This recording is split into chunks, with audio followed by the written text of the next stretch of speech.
போடலாம் record. Okay, இப்போ வந்து தியரி ஆஃப் ஃபெயிலியர்ல வந்து என்னென்னு பார்த்தோம். டக்டைல் மெட்ரிக் எது இதுவாகும், ஃபெயிலியர் சேஃப் ரீஜன்லாம் பார்த்தோம். அடுத்தது வந்து நார்மல் ஸ்ட்ரெஸ் எப்படி கண்டுபிடிக்கிறது. நார்மல் ஸ்ட்ரெஸ் ஒரு ரெண்டு இது கொடுத்தாங்கன்னா நார்மல் ஸ்ட்ரெஸ் எப்படி கண்டுபிடிக்கிறது, தீட்டா ஒரு ஆங்குலர் இதுல வந்து தீட்டா எப்படி கண்டுபிடிக்கிறதுன்னு இந்த ஃபார்முலா யூஸ் பண்ணலாம். சிக்மா எக்ஸ் சிக்மா ஒய்யும் டவ்வும் கொடுத்துட்டாங்கன்னா ஒரு எந்த ரீஜன்ல எந்த ஆங்கிள் வேணா நம்ம நார்மல் ஸ்ட்ரெஸ் கண்டுபிடிக்கலாம். எந்த ஆங்கிள் வேணா இது பண்ணலாம். இது பார்த்தீங்கன்னா ஃபர்ஸ்ட் வந்து sigma X plus sigma Y by two வரும். ரெண்டாவது sigma X minus sigma Y by two வரும். காஸ் டூ தீட்டா அப்படின்னு சொல்லுவாங்க. பிளஸ் இதுக்கு வந்து சைன் டூ தீட்டா வரும். இது மூணுமே பிளஸ் தான் வரும். ஆனா அடுத்தது டான்ஜென்ட்ல பாத்தீங்கன்னா இதே டேம் தான் வரும், sigma X minus sigma by two. ஆனா மைனஸ் போட்டுப்பாங்க. இங்க காஸ் டூ தீட்டா இருக்குன்னா இங்க சைன் டூ தீட்டா இருக்கும். டவ் எக்ஸ் ஒய் அப்படியே போட்டுப்பாங்க. அங்க சைன் டூ தீட்டானா இங்க காஸ் டூ தீட்டா வரும். ஸோ இங்க வந்து ஒன்னு மைனஸ் ஒன்னு பிளஸ் வரும். இங்க மூணுமே பிளஸ், இங்க ஒன் மைனஸ் ஒன் பிளஸ். இது பிரின்சிபல் பிளேன் வந்து tan two theta equal to two times of tau X Y divide by sigma X minus sigma Y சொல்லுவாங்க. அப்படி கண்டுபிடிக்கலாம். இந்த ஃபார்முலாவே தான் வெறும் ஒரு ஸ்ட்ரெஸ் மட்டும் இருந்தா, பி மட்டும் இருந்தா, அதாவது இங்க சிக்மா எக்ஸ் மட்டும் இருந்தா என்ன ஃபார்முலா வரும்ன்றதுக்கு போட்டிருக்காங்க. ஜஸ்ட் ஒரு ரெஃபரன்ஸ் பாத்துங்க. இது அவ்வளோ சிக்னிபிகன்ட் ஏரியா கிடையாது பிளேஸ்மெண்ட் ட்ரைனிங்க்கு. சரி, ஓகே, இப்போ நம்ம இதை க்ளோஸ் பண்ணிடலாம். க்ளோஸ் பண்ணிட்டு அடுத்து இது ஷேர் பண்ணுவோம். அடுத்தது என்ன, மூணாவது. ஓகே, மோர் சர்க்கிள். மோர் சர்க்கிள்ல வந்து நம்ம இது ஷேர் பண்ணுவோம். ஷேர் பண்ணி மோர் சர்க்கிள். ஓகே, ஸ்கிரீன் விசிபிளா இருக்கா?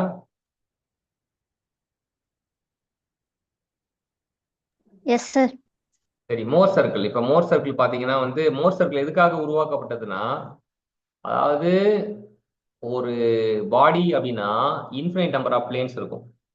இன்ஃபைனைட் நம்பர் ஆஃப் பிளேன்ஸ்லயும் ஆக்ட் ஆகிற ஸ்ட்ரெஸ் என்னென்னு தெரிஞ்சுக்கலாம். அதுதான் மோர் சர்க்கிள். இந்த மோர் சர்க்கிள்ல ஒவ்வொரு புள்ளியும் ஒவ்வொரு இடத்த குறிக்கும்.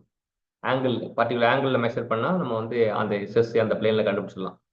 இப்ப இந்த பாயிண்ட் இருக்குன்னா இது வந்து கரஸ்பாண்டிங், இந்த வெர்டிகல் வந்து ஷியர் ஸ்ட்ரெஸ், கரஸ்பாண்டிங் ஹரிசாண்டல் வந்து நார்மல் ஸ்ட்ரெஸ் அப்படின்னு தெரிஞ்சுக்கலாம். எந்த பாயிண்ட்ல சர்க்கிள் எந்த பாயிண்ட் வேணா கண்டுபிடிக்கலாம்.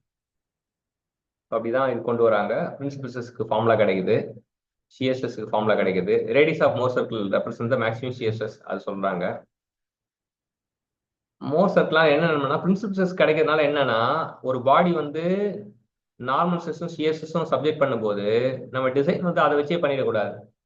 நம்ம டிசைன் வந்து எங்க மேக்ஸிமமா பிரின்சிபல் ஸ்ட்ரெஸ் ஆக்ட் ஆகுதோ அதை தான் பண்ணணும். ஸோ அதை கண்டுபிடிக்கிறதுக்கு ஒரு வாய்ப்பு கிடைக்குது. ஸோ மேக்ஸிமம் ஸ்ட்ரெஸ்ஸை கண்டுபிடிக்கிறதுனால தான் நம்ம எப்பவுமே டிசைன் வந்து மேக்ஸிமம் ஸ்ட்ரெஸ்ஸுக்கு டிசைன் பண்ணால் நம்ம ரொம்ப நாள் ஆயுசு கெட்டியா இருக்கும் நம்ம உருவாக்குற ப்ராடக்ட். ஸோ அதுதான் பண்றாங்க. இப்போ டிஃப்ளெக்ஷன் ஈக்குவேஷன் சொல்லுவாங்க. டிஃப்ளெக்ஷன் ஈக்குவேஷன் வந்து இஐ ஒய் ஈக்குவல் டு இது வந்து integral of theta into dx சொல்லுவாங்க. ஸ்லோப் ஈக்குவேஷன் பார்த்தீங்கன்னா EI dy by dx equal to integral of M into dx. இது வந்து மொமெண்ட் ஈக்குவேஷன் பார்த்தீங்கன்னா EI d square y by dx square equal to M. Shear equation பார்த்தீங்கன்னா EI d cube y by dx cube equal to dM by dx சொல்லலாம். இப்போ dM by டிஎக்ஸ்னா shear ஃபோர்ஸுக்கு ஈக்குவலாக இருக்கும். Load ஈக்குவேஷன்னா இன்னொரு வாட்டி டிஃபரன்ஷியேட் பண்ணால் அது வந்து லோட், ரேட் ஆஃப் லோடிங் வரும். இப்போ டிஃப்ளெக்ஷன் கண்டுபிடிக்கிறதுக்கு நிறைய மெத்தட் இருக்கு. Double integration method, Macaulay method, area moment method, strain energy method, conjugate beam method, superposition மெத்தட்னு இருக்கு. அதெல்லாம் some of the method we are calculating the deflection. இப்போ shear stress distribution வந்து இட் இஸ் பேரபோலிக் சொல்லுவாங்க. இப்போ square செக்ஷனுக்கு இந்த மாதிரி இருக்கும். இதுக்கு ட்ரையாங்கிளுக்கும் பேரபோலிக்காக தான் இருக்கும். சர்க்குலருக்கும் பேரபோலிக்காக தான் இருக்கும். இதில் tau average tau max relation சொல்லுவாங்க. Tau max by tau average கூட 3/2 வரும். இது ட்ரையாங்கிளுக்கும் 3/2 தான் வரும். சர்க்கிளுக்கு வந்து 4/3 வரும். ஸ்கொயருக்கு 3/2, tau max by tau average value. இப்போ கொஸ்டின் கேட்டாங்க டவ் மேக்ஸ் டவ் ஆவரேஜ் கொடுத்துட்டு டவ் மேக்ஸ் கேட்பாங்க. அப்போ you have to multiply by 3/2. ட்ரையாங்கிளுக்கும் 3/2 தான், சர்க்கிளுக்கும் 3/2 தான், ஸ்கொயருக்கும் 3/2 தான். இது டயகனல், இது வந்து என்ன சொல்லுவாங்க, டயகனல் சொல்லுவாங்கல்ல. அப்போ அதுக்கு வந்து ரெண்டு கர்வ் மாதிரி வரும். ஐ செக்ஷனுக்கு இந்த மேலே இருக்க பிளாஞ்சுக்கு ஏரியால கம்மியாக வரும் பேரபோலா. அப்புறம் கொஞ்சம் தள்ளி போய் பெரிய பேரபோலா வெப்புக்கு. டி செக்ஷனுக்கும் அதே போல் ஐ மாதிரி தான் வரும். இது வந்து கிராஸ், அதுக்கு வந்து இந்த மாதிரி வரும்னு தெரிஞ்சுக்கலாம். பெண்டிங் ஃபார்முலா பார்த்தீங்கன்னா M by I sigma by y E by R. So இது என்னன்னா எம்னா பெண்டிங் மூமெண்ட்டு, ஐனா moment of inertia,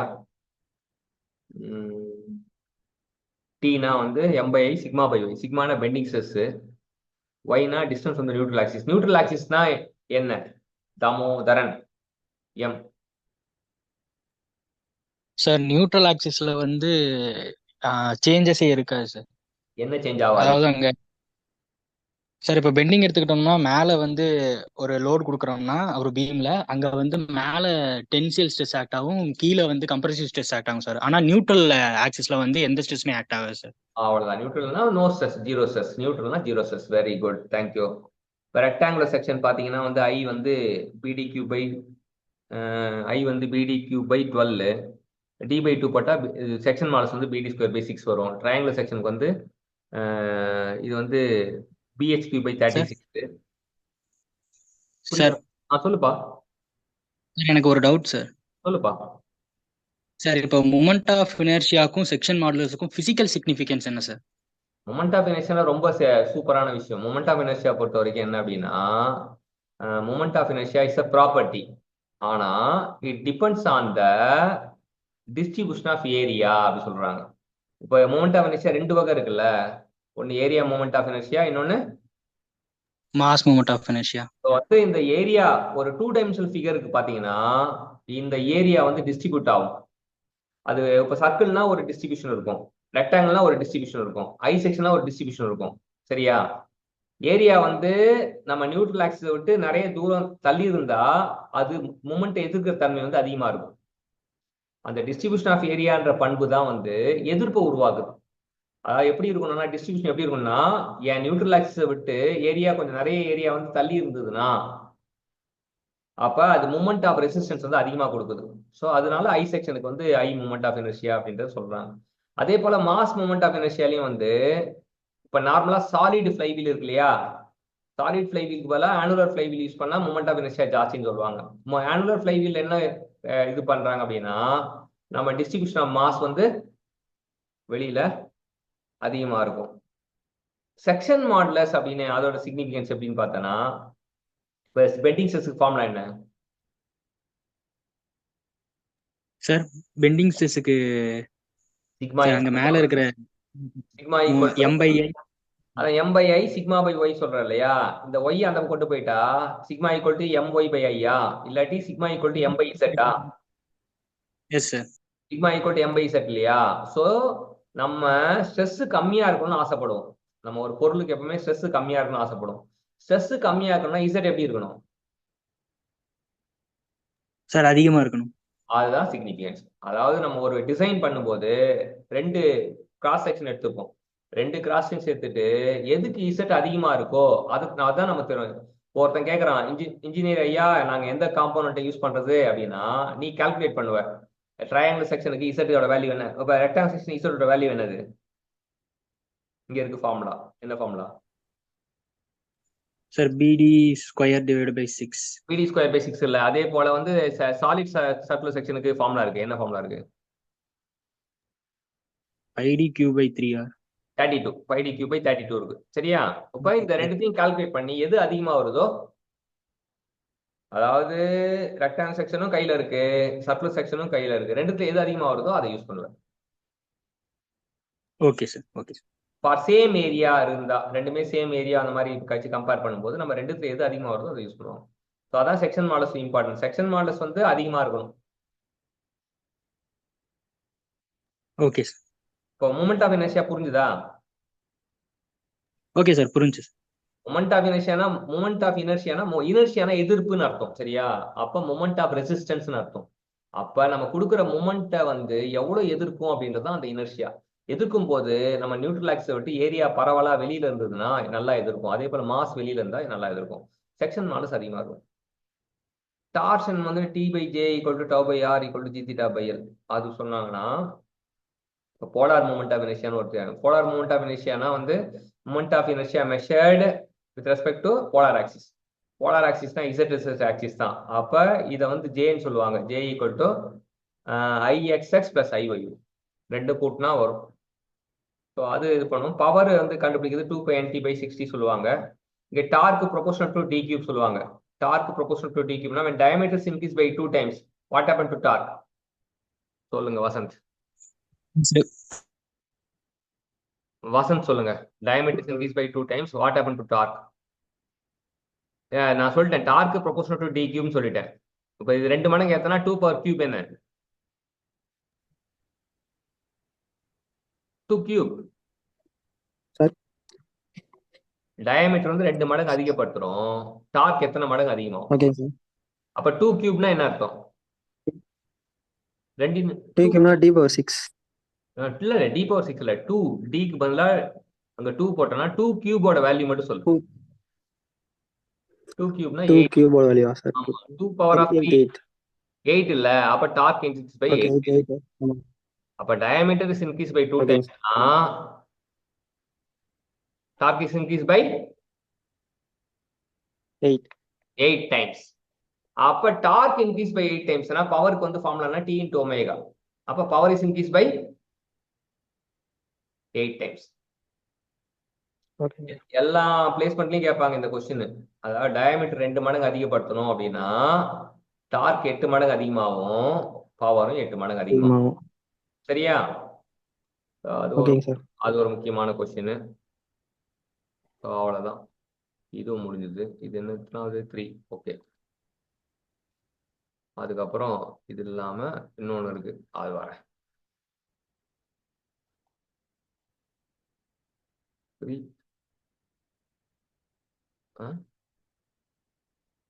1 2 3 4. Okay.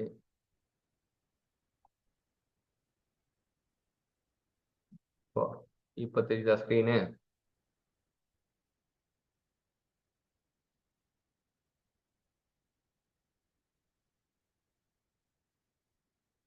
So அதே T/J ஃபார்முலா தான். இது எப்படி இப்போ இது வந்து என்னென்ன இது வந்து எப்படி ஷியர் ஃபோர்ஸ் டயக்ராம் எப்படி வரும், பெண்டிங் மொமெண்ட் டயக்ராம்னு போட்டிருக்கோம். இப்போ இது வந்து பாயிண்ட் லோட்னா 2 ஈக்குவல் ரெக்டாங்கிளா வரும். இது ட்ரையாங்கிள் வரும் WL/4. இது எசன்ட்ரிக் லோட்னா வந்து சென்டர்ல ஆக்ட் ஆகாம மாறி தள்ளி ஆக்ட் ஆகும். அது பேர் எசன்ட்ரிக் லோடு. எசன்ட்ரிக் லோடுக்கு இந்த மாதிரி ரெக்டாங்கிள், பெரிய ரெக்டாங்கிள் சின்ன ரெக்டாங்கிள் வரும். இது ட்ரையாங்கிள் தான் வரும்.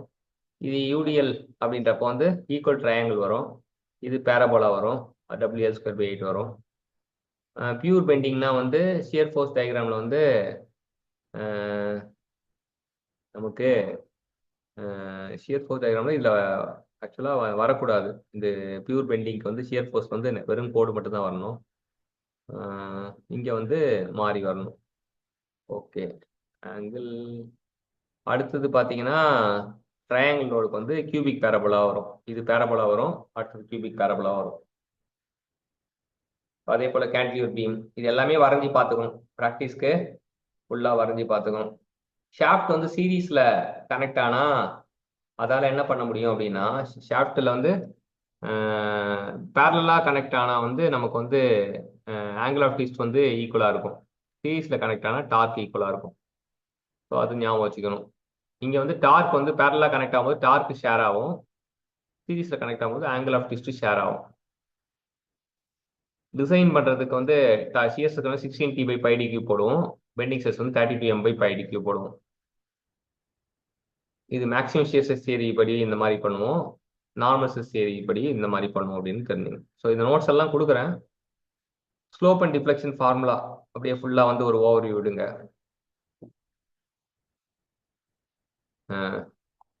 ஸ்லோப் அண்ட் டிஃப்ளெக்ஷன் வந்து எந்தெந்த மாதிரி இருந்தா எப்படி எப்படி வரும்ன்றதும் தெரிஞ்சுங்க. அடுத்து தின் சிலிண்டரை பத்தி சுந்தரமூர்த்தி சொல்லுங்க. தின் சிலிண்டர் என்ன சொல்லுப்பா தாமோதரா. சார் ஒரு டவுட் சார். சார் இன்டிட்டர்மினன்ட் பீம்னா என்ன சார்? நமக்கு என்னன்னா பீம் வந்து 2 வகைப்படும். ஸ்ட்ரக்சர் பீமை விட்டுரு, ஃபர்ஸ்ட் ஸ்ட்ரக்சர் 2 வகைப்படும். ஒரு ஸ்ட்ரக்சர் வந்து ஸ்டாட்டிக்கலி டிட்டர்மினேட் ஸ்ட்ரக்சர், இன்னொரு பக்கம் ஸ்டாட்டிக்கலி இன்டிட்டர்மினேட் ஸ்ட்ரக்சர் சொல்லுவாங்க.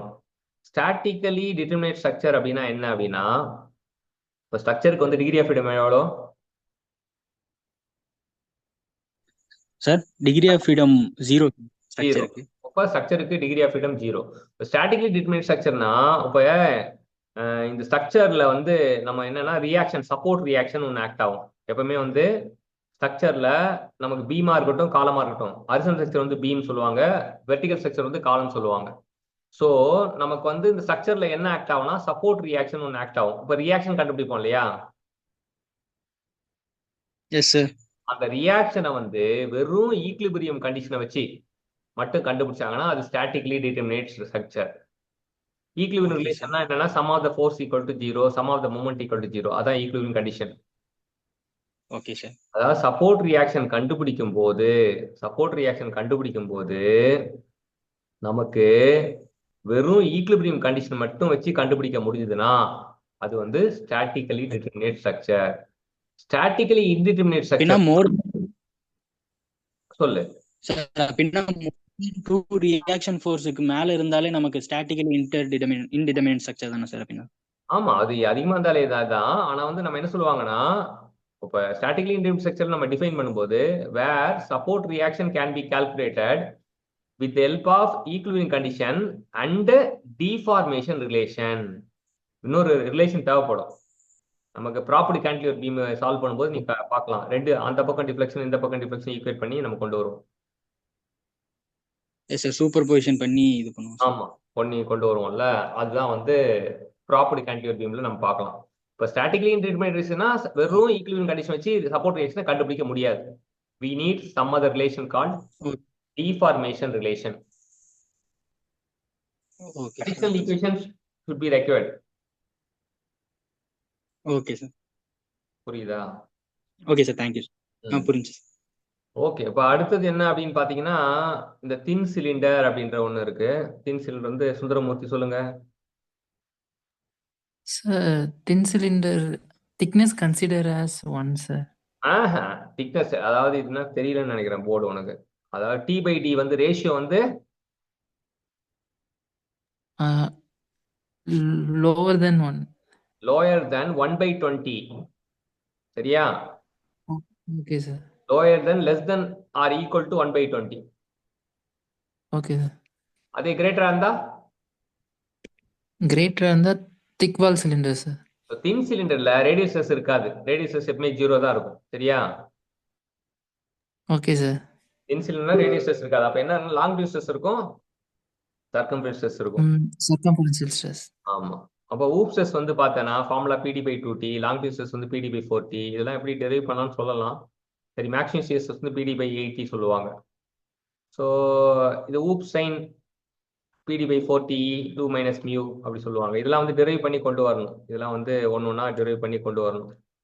அதே வந்து பார்த்தா தின் ஸ்பியருக்கு என்ன பார்த்தேன்னா தின் ஸ்பியருக்கு வந்து ஒன்லி ஊப் ஸ்ட்ரெஸ் மட்டும் தான் இருக்கும். அது வந்து இங்க ஊப் ஸ்ட்ரெஸ் வந்து PD/2T சிலிண்டருக்கு, ஸ்பியருக்கு PD/4T வரும்.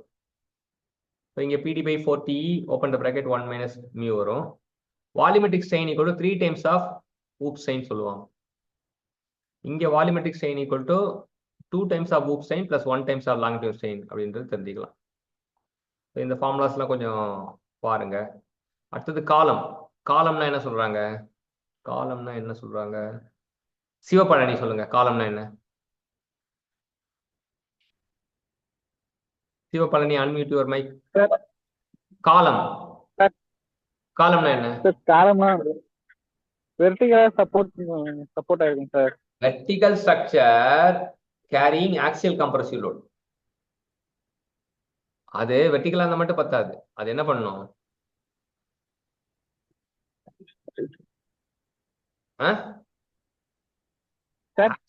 வெர்டிகல் ஸ்ட்ரக்சர் அதோட வந்து இன்னொரு பாயிண்ட் என்னது? Axial compressive stress. ஆமா, ஆக்சியல் கம்ப்ரசிவ் லோட கேரி பண்ணணும். Okay sir. சரியா? அடுத்தது கோகுல் சொல்லுங்க. ஸ்லெண்டர்னஸ் ரேஷியோனா என்ன? So effective length of the column to the minimum radius of gyration. Okay, minimum radius of gyration என்னன்னு சொல்லுங்க மாதவி.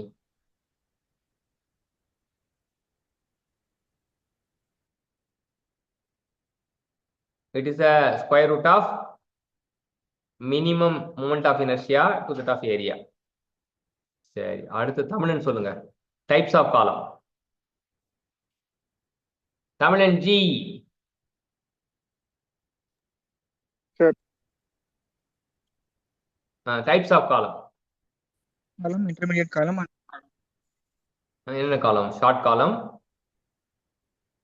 இன்டர்மீடியட் காலம், லாங் காலம். ஷார்ட் காலம் எப்படி ஃபெயிலியர் ஆகும்? ஃபெயில்ஸ் இன் கிரஷிங் சார். கிரஷிங்னா நசுங்கிடும். லாங் காலம் எப்படி ஃபெயில் ஆகும்? பக்லிங். ஸ்டாண்டர்டைஸ் ரேஷியோ எவ்வளவு வரைக்கும் இருந்தா அது லாங் காலம் சொல்லுவாங்க? எஸ்ஆர் அப்படின்னு போட்டிருக்கோம். எஸ்ஆர் வந்து எவ்வளவுக்கு மேல இருந்தா லாங் காலம். Standardise ratio greater than 120 sir. ஆமா. எது வரைக்கும் கம்மியா இருந்தா ஷார்ட் காலம் சொல்லுவாங்க? Less than 32 sir. Super, very good. அப்புறம் வந்து அடுத்தது யாரு? அடுத்தது சுதாகர் சொல்லுங்க. சுதாகர் வந்து எஃபெக்டிவ் லென்த் எப்படி 4 கண்டிஷனுக்கும்? Sir, 1 and 6 other than 3 and the 2 times of overall length, sir. Both times are rigid na length மட்டும் sir. Both times are fixed na half sir, L/2. Okay. 1 and fixed, 1 and hinged na 4 times of root L, sir. Sir, super. L into L/root, sir. L/root. Done. இப்போ load வந்து யார் அதிகமா தாங்குவா? இந்த condition எந்த condition அதிகமான load தாங்கும்?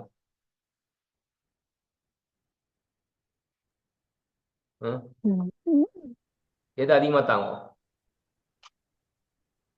Both end ஃபிக்ஸ்டா இருந்தா அதிகமா தாங்கும். சரியா? Okay. அப்புறம் ரேங்கைன் ஃபார்முலா சொல்லுவானுங்க.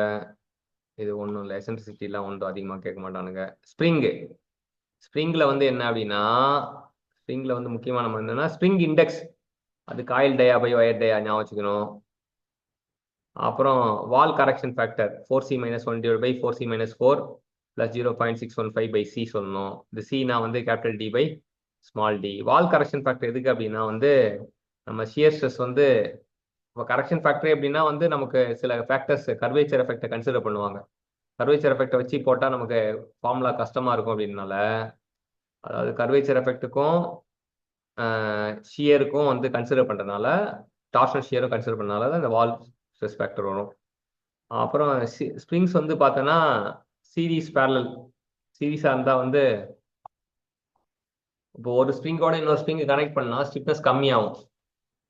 சரியா? ஒரு ஸ்ப்ரிங்கோட இன்னொரு ஸ்ப்ரிங் பேரலாக இது பண்ணால் ஸ்டிஃப்னஸ் அதிகமாகும். ஸோ பேரலல்னா ரெண்டுத்தையும் கூட்டி நேராக கூட்டணும், சீரீஸ்னா தலைகளை கவுத்தி போட்டு கூட்டணும். அது ஞாபகம் வச்சுங்க. அப்புறம் இது ஈக்குவலிட்டி கண்டிஷன் போட்டிருக்காங்க. சொல்லுமா. சார் 10 மினிட்ஸ்ல மீட்டிங் க்ளோஸ். 10 மினிட்ஸ்ல மீட்டிங் க்ளோஸ் ஆகுற நோட்டிஃபிகேஷன். சரி, நம்ம ஒன்றும் அதுக்கு 10 மினிட்ஸ்க்குள்ள முடிச்சிடலாம். இப்போ அசம்ஷன் என்ன பண்ணுவாங்கன்னா, மெட்டீரியல் வந்து எப்பவுமே ஹோமோஜினியஸ் அண்ட் ஐசோட்ரோபிக் இருப்பாங்க. ஏன்னா எலாஸ்டிக் கான்செப்ட் அப்போ தான் கம்மியாக கிடைக்கும். ஓக்ஸ் லா வந்து ஒபே பண்ணுதுன்னு சொல்லணும். இப்போ நம்ம எப்போ எந்த லாவா இருந்தாலும் வந்து எந்த ஈக்குவேஷன் இது பண்ணாலும் எஸ்ஓஎம்ல வந்து ஊக்ஸ் லா வந்து ஒபே பண்ணணும். ஹோமோஜினியஸ் ஐசோட்ரோபிக்கா இருக்கணும், பிரிஸ்மெட்டிக் பாரா இருக்கணும், ரெகுலர் கிராஸ் செக்ஷனா இருக்கணும், லோடு ஸ்டாட்டிக் லோடா இருக்கணும், செல்ஃப் வெயிட் வந்து நெக்லெக்ட் பண்ணிக்கணும், மெம்பர் வந்து ஸ்டாட்டிக் கண்டிஷனுக்கு சப்ஜெக்ட் பண்ற மாதிரி இருக்கணும், ஸ்ட்ரெஸ் கான்சன்ட்ரேஷன் எஃபெக்ட் இருக்கக்கூடாது. இதெல்லாம் வந்து ஒரு சென்டா மெட்டீரியல்ல ஈக்குவேஷன் டெரைவ் பண்ணணும்னா நம்ம இதெல்லாம் கேர் எடுத்துக்கணும். எலாஸ்டிக் கான்ஸ்டன்ட் வந்து ரிலேஷன் வந்து இது ஆல்ரெடி நம்ம சொன்ன விஷயம் தான். ஸோ அவ்வளோதான் இது. ஸோ பாருங்க, ஃபுல்லாக பார்த்துட்டு நல்லா தரவு பண்ணீங்க. இதே போல் எஃப்இஏக்கு நம்ம நோட்ஸ் இருக்கணும். சென்டா மெட்டீரியல் வந்து நானே எல்லாமே என்கிட்ட பழைய நோட்ஸ் இருந்தது, இது பண்ணிட்டேன். எஃப்இஏக்கு வந்து நீங்களே வந்து இப்போ எத்தனை ஸ்டூடெண்ட்ஸ் இருக்கீங்களோ நீங்களே இப்போ இது பண்ணி நீங்களே சிம்பிளாக நோட்ஸ் எடுத்து எனக்கு அமுச்சு விட்டீங்கன்னா we will discuss 1 by 1. ஏன்னா வந்து நம்ம இன்னும் 1 நாள் 2 நாள் தான் இது பண்ண போகிறோம். 2 நாளுக்கு அப்புறம் ஃபைனல் லிஸ்ட் அனுப்பிச்சிடுவோம். ஸோ அதனால every one should contribute for the FEA. FEA வந்து பிளேஸ்மெண்ட் கொஸ்டின் போட்டு கூகுளில் போட்டு தேடி ஒர்க் அவுட் பண்ணி எல்லாமே சப்மிட் பண்ணுங்க. ஸோ இந்த பிடிஎஃப் அனுப்பிச்சி விட்றேன். இந்த பிடிஎஃப் ஒரு ஓவர்வியூ பார்த்துருங்க. அப்புறம் பேசிக்காக சென்டா மெட்டீரியல் என்ன கேட்குறாங்களோ எல்லாமே இது பண்ணீங்க. சாஃப்ட்வேர் ஏதாச்சும் வந்து ஆன்சிஸ் ஏதாச்சும் ரிலவெண்ட்டாக ஏதாச்சும் கொஞ்சம் பேசிக் கொஸ்டின்ஸ் பார்த்துங்க. ஃபர்ஸ்ட் இப்போ எஃப்இஏ நாளைக்கு மறுநாளும் எஃப்இஏ டிஸ்கஸ் பண்ணுவோம். இப்போ நாளைக்கு வந்து இப்போ நமக்கு கரெக்டாக இன்றைக்கி என்ன கிழமை? வேலைக்கிழமைல வெள்ளியும் சனியும் ஞாயிறும் வந்து முடிச்சிட்டிங்க அப்படின்னா திங்கக்கிழமை லிஸ்ட்டு கொடுத்துடலாம் கம்பெனிக்கு. ஆனால் நீங்கள் you have to help each other, support each other அப்படின்னு தெரியணும். சும்மா அப்படியெல்லாம் இருக்கக்கூடாது. எல்லாருமே எஃப்இஏக்கு சின்னதாக நோட்ஸ் எடுத்து அமுச்சு விடுங்க, அப்பதான் பண்ண முடியும். நீங்க கைண்ட்லி கோஆபரேட் பண்ணீங்கன்னா டக்குன்னு கம்பெனி வர வச்சு வேற இது பண்ணலாம். இன்டர்ன்ஷிப்பும் வந்து ஒரு 2-3 கம்பெனி கொண்டு வரலாம்.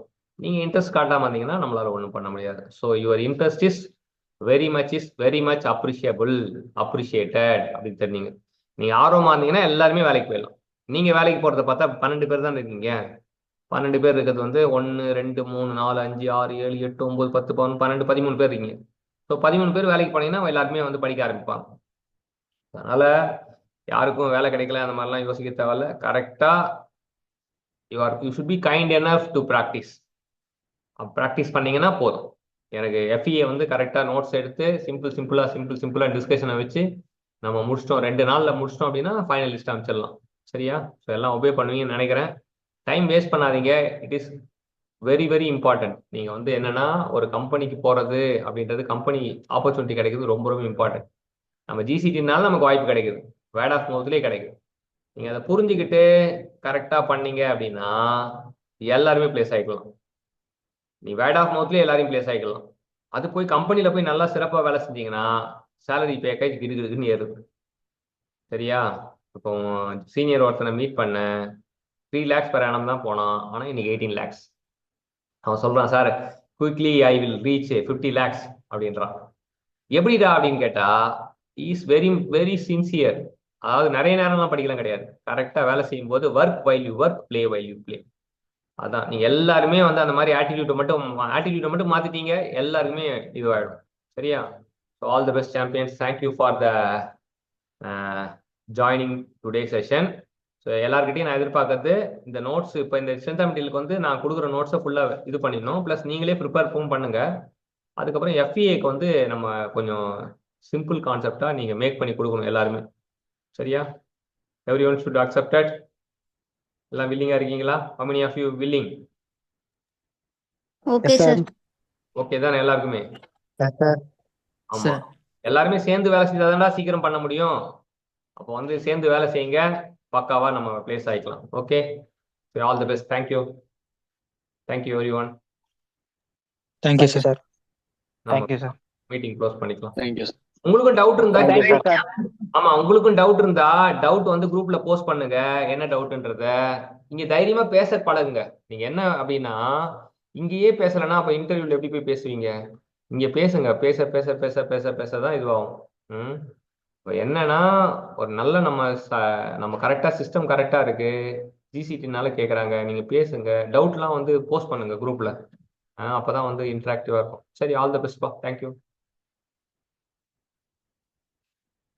Thank you, sir. தேங்க்யூ.